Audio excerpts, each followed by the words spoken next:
everybody. It was a struggle getting here today. You take a couple weeks and you go away from this for a little while, and what happens? You come back like you've never done it again. You totally forget how you do this. You totally forget technology. Oh, man. Well, welcome everybody. This is Title Talk. I think It has been a little while, right? It's been a couple weeks. 3 weeks. Yeah. I was out with COVID, so I had a little time off, if you will. Looking a little more slender. I just did that. Tan, kind of. Really? Yeah. I have been outside. There has been some sun in my world, so that didn't hurt at all either. But we are your friends here at Inspired Title Group. My name is Drew. I'm trying to remember what my name is. I think I My name is Amy. Yay! We are your hosts for this wonderful program that we call Inspired Title Talk. And today we've got some fun things to kind of catch up on. We wanted to get back on the track of coming to you guys every week and sharing different stories, different industry things, and about what we're doing, what we're up to, some fun things that we're taking on. We've got some really great announcements this week too. I really am excited about talking about those as well. It's gonna be kind of earth shattering a little bit to me. Earth shattering might be a little dramatic. To me, it is. To you, it is because it's me. But it's exciting. Yeah, there's some things that have kind of transpired over the last little bit that we are going to take on, and we'll talk about that a little bit later on. But so you have to stay tuned. Yeah, that kind of forces you guys to kind of stay here and be with us. But until that comes up, he got negative tested, so he's good to be back. I'm good to be back. I got negative tested. The whole office. Well, Brittany did, and I think the guys did all right. And now we're vaccinated, most of us. And we're good. We're on the path to being well again and trying to take on the things that come on. Yeah, yes, taking on the world. And there are a lot of things going on. There's a lot of stuff happening right now. I think we should dive right into it. We should. And we maybe should tell them a little bit more about us. If you guys again are wondering who we are Inspired Title. We are located at our home office today, which is in Palos Heights at 11757 Southwest Highway. We have offices in Indiana, and we are actually talking about growing a little bit more, which stay tuned. Mm-hmm. We'll talk a little bit more about that. Who knows? But let's not pause, hesitate, delay anymore. Let's jump right into this. Let's go. Ready? All right, let's move into a little bit of the title world. The not fun stuff. I'm kidding. This is where some people kind of log off, and this is where we would ask that you guys don't log off. This is where we would ask that you guys kind of stay with us for this part. Yeah, grab that pen and paper. Maybe this is a great time for you guys to ask a question. This one's actually really pertaining to life right now. There's a lot of different things going on in the world, yet alone our own industry. Yeah. And something that Amy and I kind of have been talking about a little bit with some of our other business opportunities and some of our other endeavors. We're going to talk a little bit about appraisals today and what appraisals are. That's what you said. Appraisals. Your A got lost somewhere. Okay, well, my A lost in appraisals. We're going to talk about some appraisals today. So here's our Title Talk segment going into appraisals. Yeah. What we've seen. First, what's an appraisal? Maybe we should just start with that. Sure. The basic question of what an appraisal is. So appraisals are usually requested for by lenders and refinances, I guess, too. Buy sells too, but yes, refis. Refis. So you said resize. I said appraisal. You said resize. Refis and buy sells. And what they pretty much do is someone comes in there and walks through your house and kind of gives what it's worth. Yeah, it's a value. Yeah, and that's a very basic. It's different than inspections. Oh, very. Yes. But because some people I was reading about appraisals in my free time, and it's different than inspections getting done. But appraisal is pretty much somebody walks through your house and gives it a value of what it's worth. Yeah, so they take a market analysis of the area, the houses that have recently sold, kind of what's been going on in your community, and everything from like what the house is made out of, all of the construction of it, when it was built, when it was maybe rehabbed or redone, roof age. All of these things affect the water heaters, all this home. stuff. Yeah. Yeah. And what happens a lot of times is that a lender is lending a certain amount of money based on a value for what that house should be, because they don't want to be upside down. They don't want Right. to ever be owing money. They want to make sure there's equity, which is nothing more than value left in your house. And these happen with all kinds of loans, right? Like whether do. it's a conventional, whether it's an FHA, whether it's They do. people always want an appraisal done on a house to make sure that, because the lender wants to, like Drew said, protect itself from lending too much on a house that's not worth it. So much the main in my idea, the only reason the lender is leveraging that value of that house to make that loan. Yeah. If the value of that house does not lend out, it's not going to work. So then what do you do? So then what happens at that point? And this is what's This happening. and this is, I think, not confusing, but this is a part that people often Yes, this is misunderstood more than. definitely a topic that has become a little bit more discussed in our recent time, times, right? yeah. What is happening is it's obviously a seller's market. There's very little inventory out there. So what inventory is out there is being bid upon numerous times. And that means, so if there's 2, 3, 4 people wanting this house, then a lot of times they'll put in these, like the agents will say we need a highest and best offer. Correct. Or they go into these bidding wars. Correct. Sorry, I didn't No, mean that's to. okay. No, it's so good- that's good like one of addition these to it. ways that. And all that's doing is driving up the price of the home. So your house, you put it up on the market for $250,000. You get 5 or 6 people that are interested. Well, somebody will pay $240, $245, $250. Now you're at $260. Yeah. Where does it end? Well, wherever it does, it settles at that price. Okay, so now let's just, for our conversation, say that somebody bid $260,000 for that house. That's $10,000 over more than what you were asking. Now the bank comes in and goes, okay, buyer, you want to buy this house for $260,000, for which it was being sold at $250,000. So what's it worth? We hope it appraises at that value so you can buy this house. Right. Because if it doesn't, now we have a gap. And what happens? And this is the conundrum that a lot of folks are now facing, is that variance between what you bid for and what the house is valued at. And because it's hard, because you usually get, like loan companies will usually say, okay, you're approved for X. Correct. For this amount of money. And then, so great, what happens if you're approved for that amount of money, but this house that you really are in love with is over that amount Yes. that the loan is? Yes. So Go ahead. no, go ahead. So the spread, if you will, the difference between what your purchase price is and what the appraised value is, immediately becomes the topic of conversation for this conversation. So It's scary. when the appraisal comes back and the bank goes, okay, Mr. Borrower, your What a capital house B. your house appraised at $250,000. Yes, but I bought it at $260,000. Correct. Either A, the seller has to be willing to reduce it. Which in this market is not Yeah. 100% likely to happen. Or if you really, really, really want it, you pay $10,000 more. You write out a check. You literally have that money's got to come out of your pocket out of the gate. It's not lendable. No, you you- can't borrow that money. No, they don't up the loan amount. No. Like you're just if you want the house that bad, then you. The bank ceiling is at $250,000, and the bank says, I will give you a loan based on the appraised value of $250,000. Yes, but I'm short $10,000. God, Yes, that's I could- your responsibility now. I couldn't even imagine buying a house in this market. The Oh, people that are going through this, I give you guys so much credit. 'Cause, my brother and my sister-in-law just, you know, they just bought they're in the process of buying their first house. Congratulations if you are out there, guys.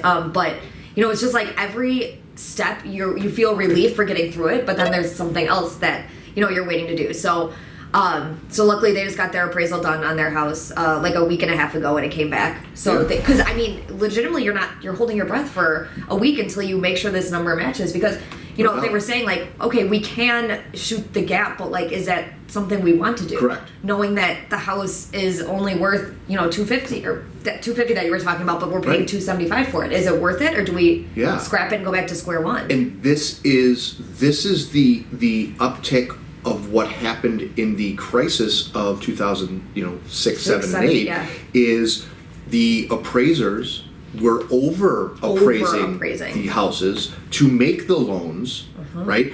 So that it gave the ability for the people to go, great, I got my house at 260, wonderful, but I can't afford it.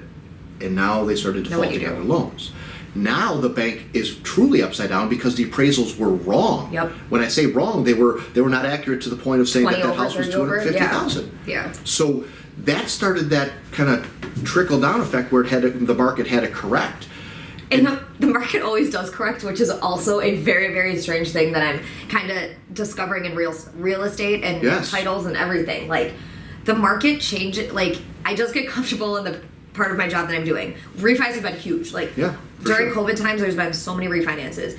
And now it's been purchases. And it's the like, cycle's changing. This market, it does this all the time, but it eventually will find that middle point. Right. Like, there's really high highs and low lows, but... Get ready, because in 2022, we're going to be playing in the foreclosure, short sales, and things like that again because of the deferred, on loans deferred payments and things that are happening. Yeah. And it's just... The forbearance that was, that came out Perfect at the beginning. word.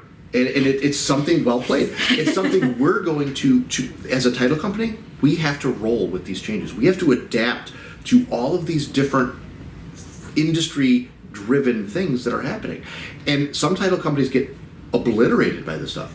I mean, Amy, we lost so many title companies from 6 and 7 because I can't even imagine, man. They like, what do you do? Handle the flux of business change. They were in the new construction market. Well, once the new construction market got obliterated because nobody was building houses anymore, and the correction wasn't there, they had no client base. Right. And it's reality. So if you're somebody who likes repetition, don't go work for a title company because it will repeat for months at a time, and then it's just like. and I think that's Switch. One thing that you love. That's why you. I enjoy, but I think that's what attracted you to this is that it's not mundane. It's not same in, same out. I can't do that. Right? My brain would be so unhappy if I was sitting behind a desk doing the same thing every day. We adapt so often that we don't even, it's not something we even think about. It's not it conscious. just happens. Like you were just saying, you just went for the adaptation from refis to buy sells again there was a transition that you just kind of went, okay, this is what we're doing. And here we go. And it's just going through the process. Our team in the back, that's literally, they're going, okay, wait a minute. We have a smattering of refis still there. However, wow, the influx of buy sells is here. Interesting. Okay, the Indiana market is growing. We love our neighbors next door, Eileen and Christine. The Curl and Walsh. Curl and Walsh next door. Christine was coming over last week, like on a daily basis with like 2 orders, like. Don't kill me. I'm like, no, this is great. This is great. And then, so we love working with, we're lucky to have our law firms in-house with us that absolutely. I don't know if we talk about it enough or give enough credit to, but we appreciate you guys. We got Wishover Associates, we got Curl and Walsh, and you guys are the best to work with. Yeah, and these guys are strong and they're great at what they do. Yeah. And we are blessed to be partnered with them on the title side of things. But the adaptation piece is something that is very important. So and they adapt with it too. They have to because they're on the front of it. Right. I mean, we're in the mix. They're in the front. So thank you, friends, for keeping us in the... for sure. I'm not looking so forward to short sales. Those always kind of give me a little bit of... Yeah, right? exactly. I mean, that was one reason why Carol, she worked for one of the big law firms that used to do short sales and foreclosures. And I think that was something that... It weighs on you. Really, really weighed on her because on a daily basis, you're taking people's homes. Right. And they're not bad people. Like the stigma of the market was once before is, oh my gosh, what did you do wrong? You can't afford it. Yeah. What did you do? What did you do wrong that you lost your home? It had nothing to do with the fact that the market just got obliterated. Yeah. I think that's like the hardest part about this job, for sure. sure. So when you see this volume, you're welcoming it as a business person. But what the heck is happening to these people? Having scruples going, oh my, this is sad. And it's a reality, and it's unfortunate that it is a reality. And then it's crazy, like, seeing what some of these houses do sell for. Like, that sold in, 2015 for $320, and now you see a contract on it for like $150. Like, it's crazy. Like, it's crazy to see what will happen in the next. And that affects everything. The value of your community and your appraisals. So now, going back to the appraisal piece. Sorry, we kind of tangented. But that's. Now appraisers are so afraid to over appraise something that they're kind of keeping a very conservative look on some of these things, And what is that doing? I mean, it's protecting the bank, which is fine. But what about? But it's causing the people to Right. either have to come with more out of pocket or make a change in their lives to go, oh, maybe I can't really afford that house. Maybe I have to come back to a little bit more reality and Yeah. take lesser house. But then you've got the market being driven up by these prices because of the supply and demand. It's a circle. Yeah. Oh yeah. I mean, oh yes. we're only in the business part of the circle. We're not in the interaction of it as far as the transactional. Right. It's not our money. How do taxes weigh in on this as far as like neighborhood values and stuff? Because the reason I'm thinking about this is Maywood. So like I feel like Maywood is an up and coming area. We love working out in Maywood, and We've done a lot of work in Maywood. I've yes. noticed that houses, the value of properties is slowly rising, and I think part of it is Right. location. But also along with like getting credibility on like you Yeah. know a better neighborhood. I feel like is that what jacks taxes up? Is that Yeah. Like And- is there a direct And correlation? that is a nice attachment to this appraisal piece because everything is affected by the value of the homes. Right. If the value of the homes are down, then the taxes should be reduced. They should be correct. But majority of people don't either A, know that or fight that. Because if and I've done this on my own individual basis, if you go in and say, wait a minute, the guy next door who has probably a very similar house in the square footage Yeah. and identity is paying X. Why am I paying Y, which is so much more? Yes, there's exemptions and things, senior sure, exemptions right. and all of those Homeowners things, and- right? yeah. Sure. But if you're comparing apples to apples, and that's what the tax assessors will do, or a good tax attorney will Right. do, they can save you thousands of dollars. Right. So Right. how do appraisals affect your taxes? Hand in hand. They do. But it requires a next step. So it it's not- requires you guys to take a next step. So it's not just saying my appraisal came back at this, it was at this, give me my Correct. money for my taxes. Correct. Like there's a step besides Yes. beyond that. And we can help you with that process as far as we can do a track search and tell you, What it was in 18, 19, Right. 20. These folks had a value of X, and now your value is Y, and that's probably where the influx is. Yeah. But Maywood is an example. With our development team, we do a lot of rehabs in Brookfield next Maywood. to there? Brookfield is next to there. And I think that's part of the reason. Well, That so Oak Park is not Oak far. Park and I mean, isn't- you've got some surrounding some- areas that are really thriving. Right. And- And they're putting up a new hospital. Yep. Like they're, It's convenient. It is. It's got such a good location. There's so many The expressways expressway, and yeah, stuff. it's convenient. So I've noticed that like over the last couple of years of this development that these houses have slowly like kind of been a slow upward climb. No question. I mean, from when I would say a year ago to now, our most recent sales, Uh-huh. I mean, it's probably up 40%. I was 30. I was gonna guess. Yeah. But it's 30, 40. Yeah. I mean, that's a big number. But the taxes have also. oh I mean, yeah. well, I think that property was almost $75,000.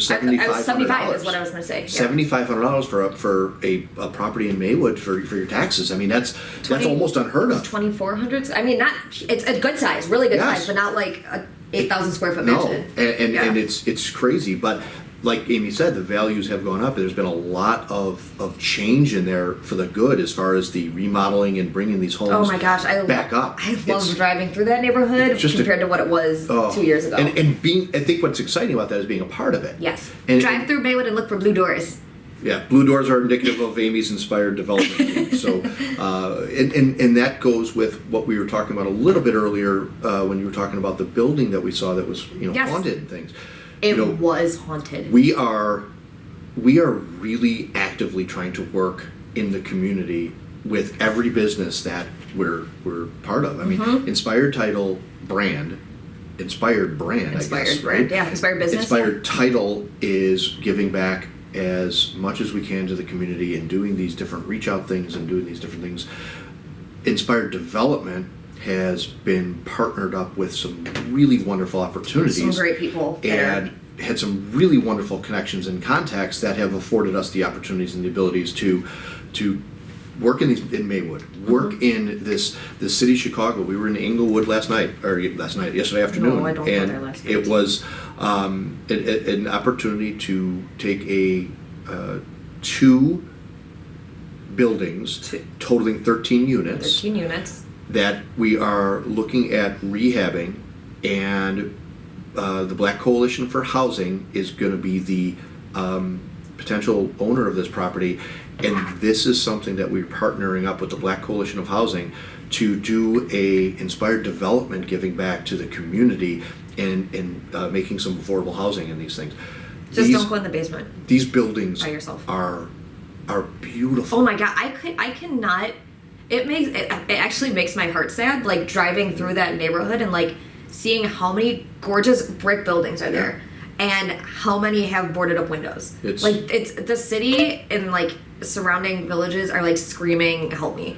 We're trying to do our part to help. I can't tell you how I become so ignorant of my surroundings when you are so filled with anxious and excitement of doing something good.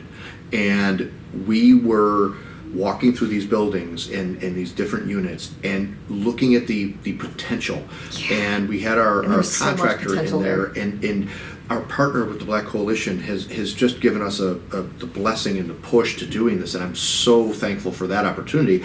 And I'm telling you, this is something that we will continue to update you guys on, and maybe even talk about it with a development program as well. But I know it's something that Amy is really excited to be a part of and learn about.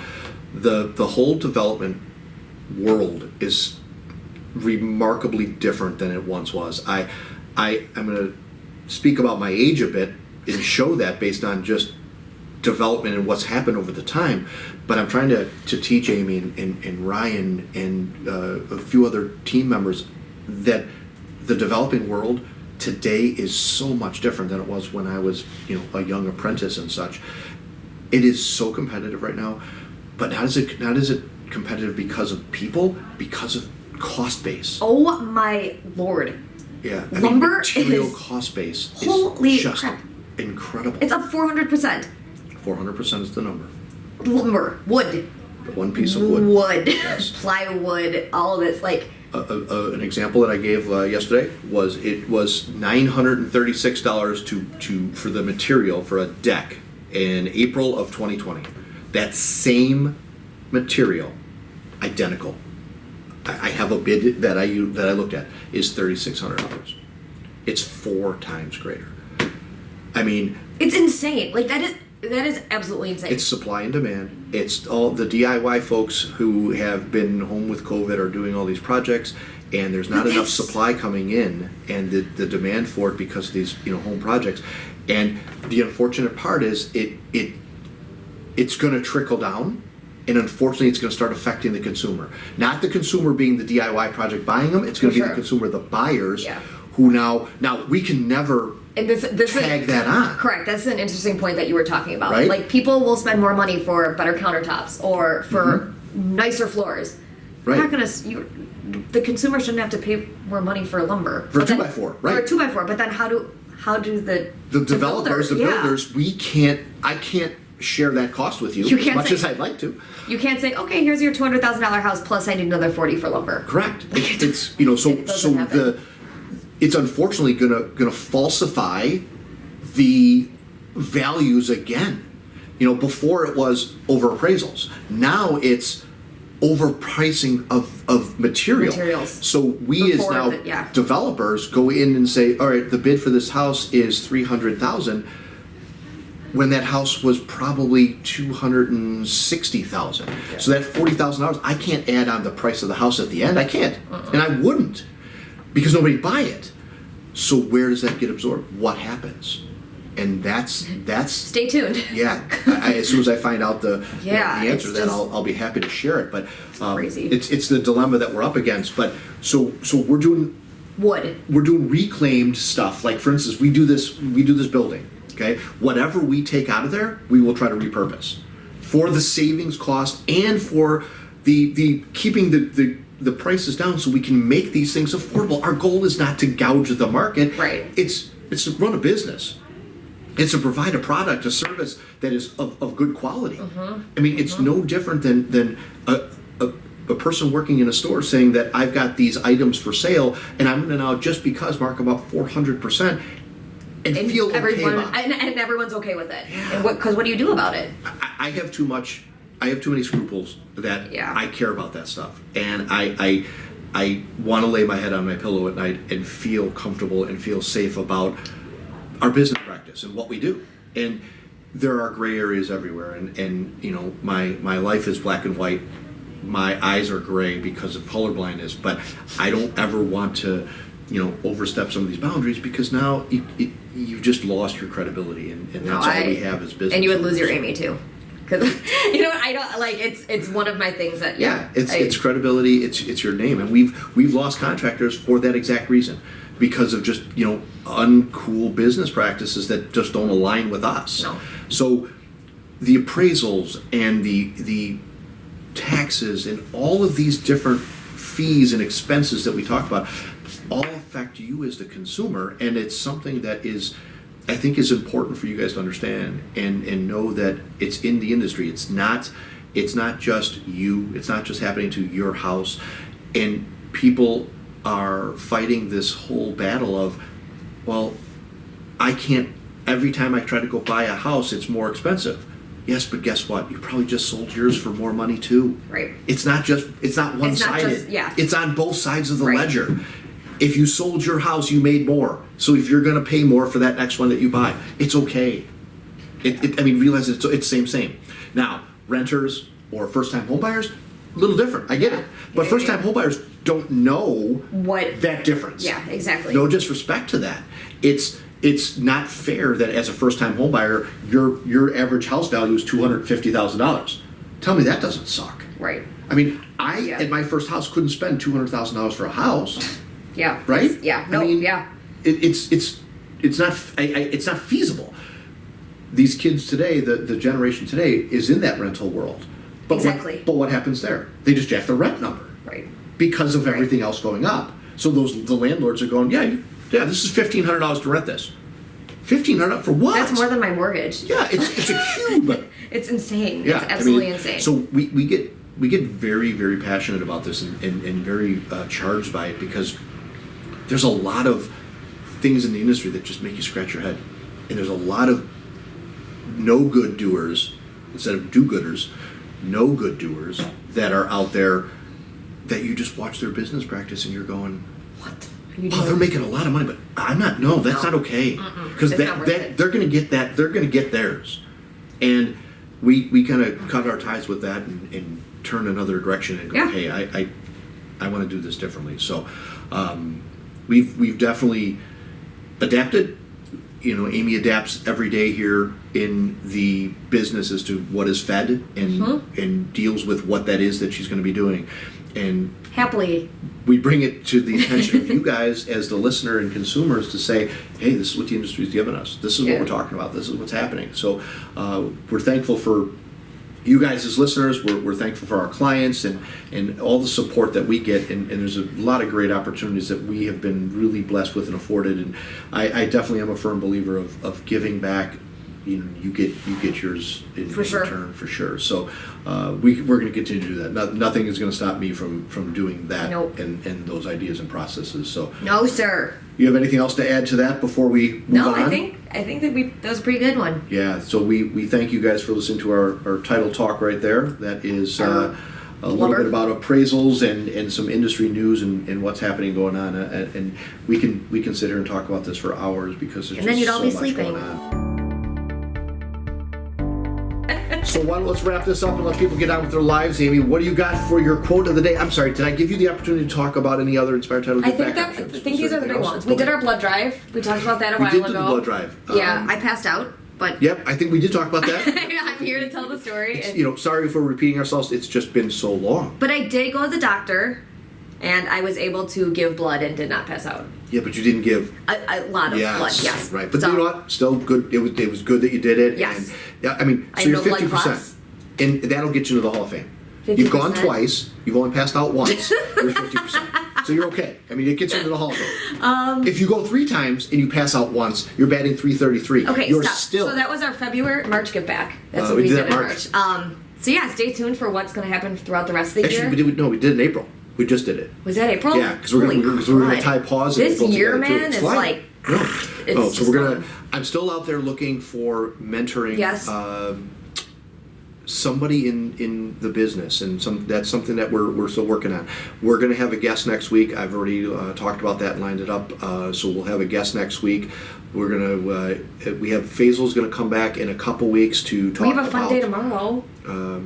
We do. So maybe we'll do a live from. Where are we going tomorrow? Oh yeah, we got our property. No, not that one. The Sox game? Yeah. We could do some time from there too. We're taking some clients out to the ball game tomorrow night to share some time and just thank them and show them that we appreciate them for kind of all I really care about is the snack cart. Yeah, if they're allowing it with everything now. Dude, don't even say that. I probably shouldn't because you might not go now. So, yep, stand by, stay tuned for that. Yeah, whatever, and we will be doing something. We'll definitely do something from the ballpark tomorrow. We'll just do a quick little hello and get that out there. Perfect. Yes. So, give us your quote for today. I'm going with "Be yourself. Everyone else is already taken." Oh yeah. I was my childhood. I wanted to be like everybody else. I was very just. Really? I was very unsure of me as a person, that's very applicable to. So I'm very trying to lead my life that way. That's nice. We'll see you guys next week. Until then, my name's Drew. And my name is Amy. We are Inspired Title Group, guys. Thanks for joining. Take care.